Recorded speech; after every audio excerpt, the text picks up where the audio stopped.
Okay, now in section 4, I'm going to teach you how to break down the customer acquisition cost for SaaS. So we're going to continue with our example of the B2B SaaS startup. And this SaaS startup we're saying has an enterprise sales team.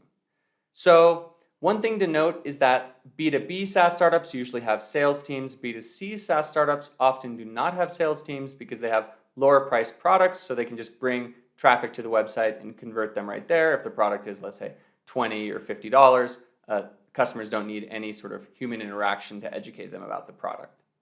But in our case, we do have a sales team, and the expenses that you want to include in CAC generally are the expenses that touch the customer directly when they're coming in and thinking about buying and converting.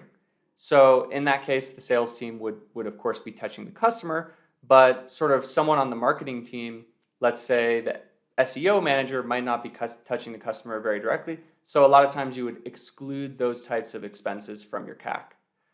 So here we have the ad spend. Of course, that's touching every lead. We have conference expenses. We're saying that we send our sales team out to conferences to get in front of new prospects.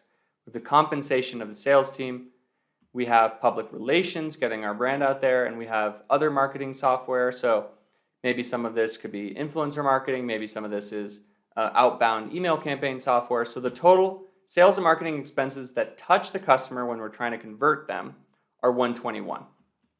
And then from all of that spend, how many customers did we acquire? New customers we acquired were 6.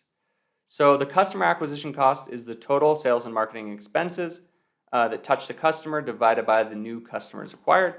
And in this case, that is $20,222.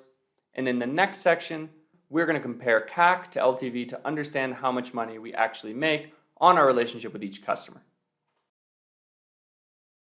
Okay, in section 5, now let's talk about the LTV to CAC ratio and what it means. So first off, we've already calculated all of our data. So we have the LTV, which is 96,000, divided by our CAC, which is 20,000. So here we see that we have a 4.76 LTV to CAC ratio. This means for every $1 that we put into marketing, we make back $4.76 of profit. So that's a very good return on investment if you're acquiring customers and making back 5 times that investment over the lifetime with each customer. Investors look at these ratios closely, and then operators should of course be benchmarking themselves to understand, do we need to increase LTV? Do we need to get more efficient on CAC? How do we sort of manufacture or engineer a better LTV to CAC ratio? And the higher your ratio, the more profitable your company will be. So in terms of benchmarks, B2B and B2C are a little bit different.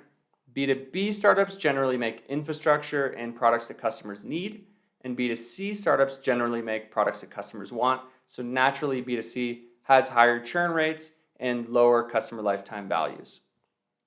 So in terms of benchmarking, bad for B2B is sort of 1 to 2. That's not very good. Probably your customers are churning off at a very high rate if you're in the 1 to 2 range. B2C would be 1. If you have an LTV to CAC ratio less than 1, it means you lose money on your relationship with every single customer. So you should pause all of your marketing and figure out your business. Average for B2B is sort of the 2 to 5 range. That's, pretty good, decent.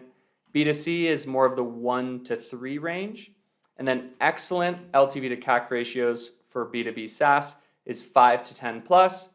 And then B2C is more of the 3 to 5 range. There's exceptional companies that have really, really high ratios outside these ranges as well. And the later stage a company is, sort of the higher the ratio should be. If a company is in its first year or whatever, a lot of times these benchmarks will be a little bit lower.